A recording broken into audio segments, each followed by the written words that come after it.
ఇండియాలో ఒక ప్రాబ్లం ఏంటంటే మీరు నెలకి ₹1,00,000 సంపాదిస్తున్నా కూడా మీ మైండ్లో ఒకటే ఆలోచన ఉంటుంది, ఇక్కడ ఉన్న వాళ్ళందరికంటే నేనే బెటర్ అని. కానీ నిజం చెప్పాలంటే మీ ఎన్విరాన్మెంట్ చాలా ఇంపార్టెంట్.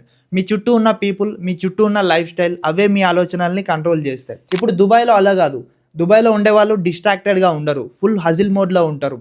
వాళ్ళకి ప్రతిరోజు ఒకటే ఆలోచన ఉంటుంది, ఏదో ఒకటి చేయాలి, ఇంకా చేయాల్సింది చాలా ఉందని. సపోజ్ ఇప్పుడు మీరు దుబాయ్లో ఉన్నారు, ఒక నార్మల్ జాబ్ చేస్తున్నారు, మంత్కి 10,000 దిరమ్స్ అంటే 2 లక్షలు అనుకుందాం. బట్ దుబాయ్ స్టాండర్డ్స్ లో అది చాలా తక్కువ ఇన్కమ్. మీరు జాబ్కి వెళ్ళడానికి మెట్రోలో ట్రావెల్ చేస్తారు, లేదా రోడ్ మీద నుంచి వెళ్తుంటే రోజు ల్యాంబోర్గిని, రోల్స్ రాయ్స్, బుగాటి కనిపిస్తాయి. ఆ కార్స్ లో ఒక్క రోజు రెంట్ మీ మంత్ శాలరీకి సమానం. ఇదే సీన్ మీరు రోజు చూస్తారు అనుకుందాం. అప్పుడు మీ మైండ్ లోకి ఒకటే క్వశ్చన్ వస్తుంది, నేను ఏం మిస్ అవుతున్నా, నా లైఫ్ ఇట్లానే ఉంటుందా అని. ఈ ఎన్విరాన్మెంట్ నేను కంఫర్ట్ జోన్ లో ఉండడానికి అలో చేయదు. మీరు మెట్రోలో నిలబడి ఉంటే ముందు సిగ్నల్ దగ్గర ల్యాంబోర్గిని ఆగుతుంది. అప్పుడు మోటివేషన్ కాదు, లోపల మండుతుంది, నేను ఎందుకు ఇక్కడ ఉన్నా, ఎందుకు ఇంకా ఫాస్ట్ గా గ్రో అవ్వట్లేదు అని. దుబాయ్ చూసాను కాబట్టి రియాలిటీ నాకు ఆల్రెడీ తెలుసు. ఈ ప్లేస్ నిన్ను ఇన్స్పైర్ చేయదు, ఎక్స్పోజ్ చేస్తుంది. మన అవకాశం ఏంటో ఆ రోజు చూపిస్తుంది. అడ్జస్ట్ అవ్వాలా లేదా లెవెల్ అప్ అవ్వాలా, డెసిషన్ మన దగ్గరనే ఉంది. మీ ఒపీనియన్ ఏంటో కామెంట్ చేయండి.